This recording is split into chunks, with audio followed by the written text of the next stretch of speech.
Thailand. The word itself conjures images of shimmering temples, turquoise waters, vibrant street food, and the famous land of smiles. For many, it's the ultimate escape, a paradise where life is easy, cheap, and endlessly beautiful.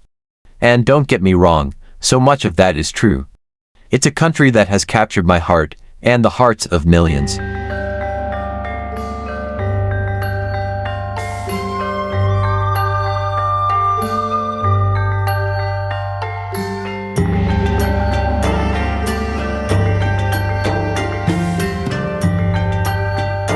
But what happens when the vacation ends, and real life begins? What's it truly like to live here, day in, day out, navigating the complexities that exist beneath the surface of that picture-perfect postcard?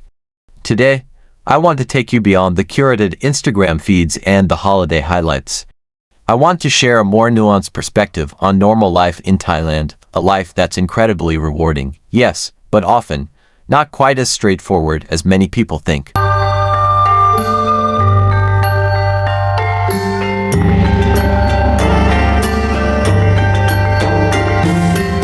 For many, it begins with a tourist visa, then perhaps an education visa, a volunteer visa, or if you're fortunate, a work permit and a non-immigrant visa.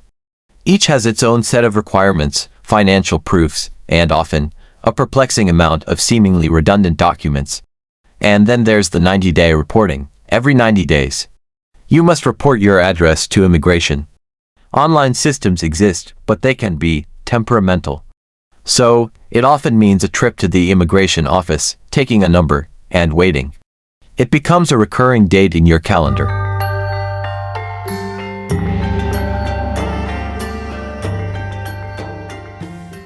And the TM30 form, this requires your landlord or hotel to report your presence within 24 hours of arrival, and every time you return from travel abroad, or even sometimes, travel within Thailand. It can affect your visa extensions if not done correctly.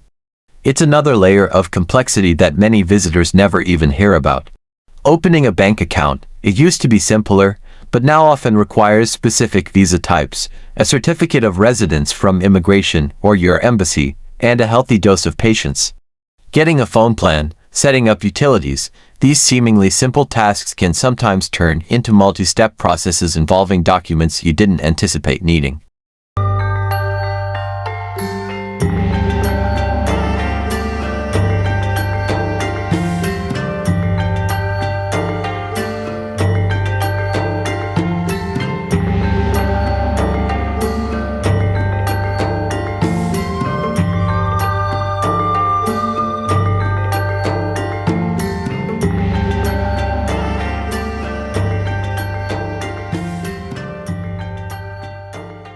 And if you plan to work legally, the work permit process is a whole other saga. It's expensive, time-consuming, and usually tied to a specific employer with specific capital requirements and ratios of Thai to foreign employees. It's not something you just pick up. This isn't a complaint, it's just the reality. These systems are in place for a reason, but navigating them as a foreigner, often with a language barrier, is a significant part of the not-so-easy aspect of living here. The famous Thailand is so cheap line. And yes, compared to many Western countries, it absolutely can be. You can get a delicious bowl of noodles for $1 or $2. Local markets offer incredible value for fresh produce.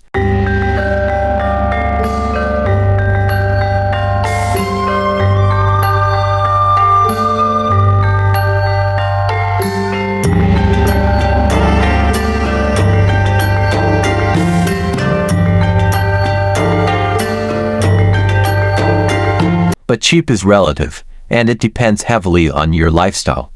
If you want to live in a modern condo in a popular area of Bangkok, Chiang Mai, or Phuket, rents can be comparable to smaller cities in the West. If you crave imported groceries, that specific brand of cheese, good quality olive oil, your favorite cereal, prepare for sticker shock. Western comfort foods and imported goods come at a premium. Electricity can be a major expense, especially during the hot season when air conditioning becomes a necessity, not a luxury. A good international health insurance plan. Essential, and not cheap, owning and maintaining a scooter or car. Fuel, insurance, unexpected repairs, it all adds up. And then there are the dual pricing systems. While less prevalent for everyday living if you're a resident, you might still encounter it at some tourist attractions or even in some shops if you're not savvy. It's a small thing, but it can be a constant reminder that you're perceived differently. And then there are the dual pricing systems.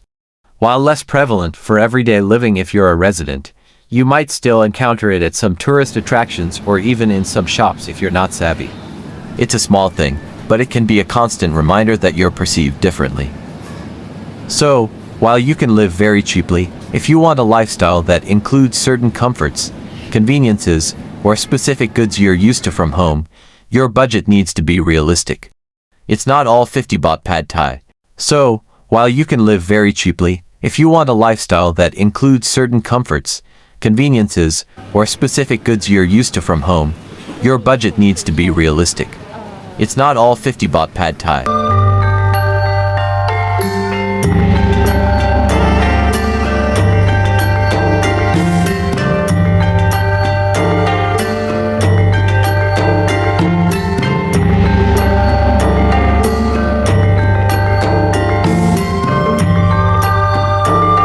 The Thai people are incredibly welcoming and friendly. The land of smiles isn't just a marketing slogan. But day-to-day life involves communication, and that's where things can get interesting. Learning basic Thai, Sawasdi, Kopkan, numbers, ordering food, is essential and greatly appreciated. But what happens when your air conditioner breaks and you need to explain the specific problem to the technician? Or you're trying to understand a complex clause in your rental agreement? Or deal with a government office about a non-standard issue? Suddenly, your tourist Thai feels woefully inadequate. The Thai language is tonal and nuanced. Google Translate can be a lifesaver, but it's far from perfect and can lead to some hilarious or frustrating misunderstandings. And then there's the cultural concept of kreng ja, not wanting to impose or cause someone else to lose face. This can mean people might say yes or okay even if they don't fully understand, or if the answer is actually no, simply to be polite or avoid confrontation.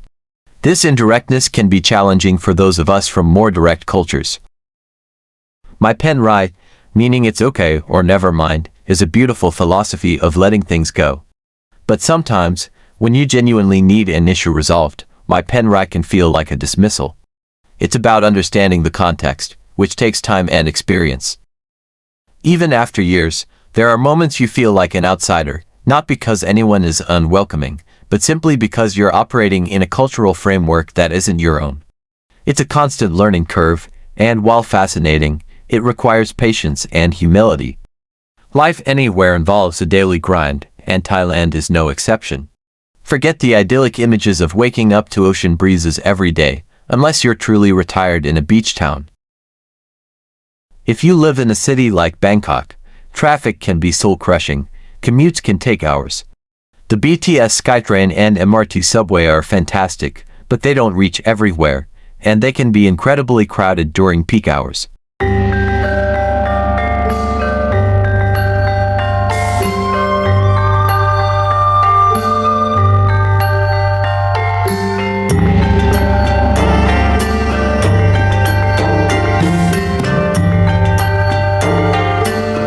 Weather, while often glorious, also has its extremes. The hot season can be relentlessly oppressive, with temperatures soaring. The rainy season can bring spectacular downpours, localized flooding, and a dampness that seeps into everything. And in certain regions, especially the north, burning season brings hazardous air pollution, the PM 2.5 haze, which forces people indoors and requires good quality masks. Running errands can be different too. While convenience stores are everywhere, bigger tasks might involve navigating sprawling markets, dealing with unexpected closures, or finding specific services that aren't as readily available or as digitally streamlined as you might be used to. And work life, if you're employed here, can be demanding. Many Thais work very long hours. The work culture can be hierarchical, and again, communication styles can differ. It's not a permanent vacation. It's a job, with all the stresses and responsibilities that entails, just in a different setting.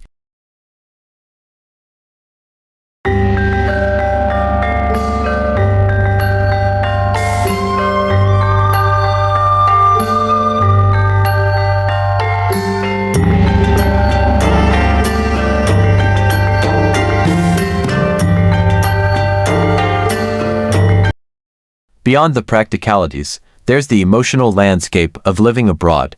Missing home is a real thing.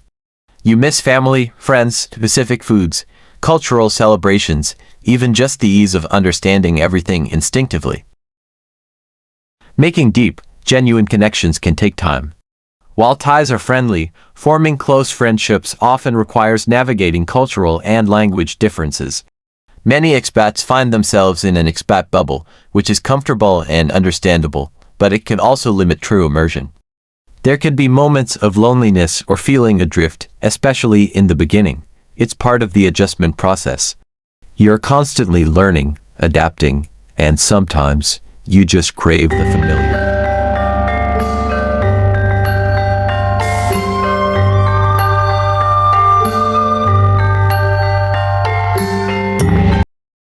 So, is living in Thailand easy? Not always. Is it a simple, carefree paradise 24/7? Definitely not. It's a real country, with real-life challenges, complexities, and frustrations, just like anywhere else in the world. But here's the crucial part. Despite all these challenges, there's a reason so many of us choose to call Thailand home, or stay for extended periods. The warmth and generosity of the Thai people are profound. The culture is rich and endlessly fascinating. The food is, undeniably, some of the best in the world. The natural beauty, when you seek it out, is breathtaking. Living here teaches you patience, resilience, and adaptability. It broadens your perspective in ways you can't imagine. It challenges you to step outside your comfort zone daily. So, if you're dreaming of moving to Thailand, I encourage you to do it with open eyes. Come for the beauty, stay for the adventure, but be prepared for the reality. It's not always easy, but for many of us, the rewards of navigating this beautiful, complex, sometimes frustrating, but ultimately enriching life are more than worth it. Thanks for watching. If you've lived in Thailand, or are thinking about it, I'd love to hear your thoughts and experiences in the comments below. What challenges surprised you? What do you love most? Let's talk.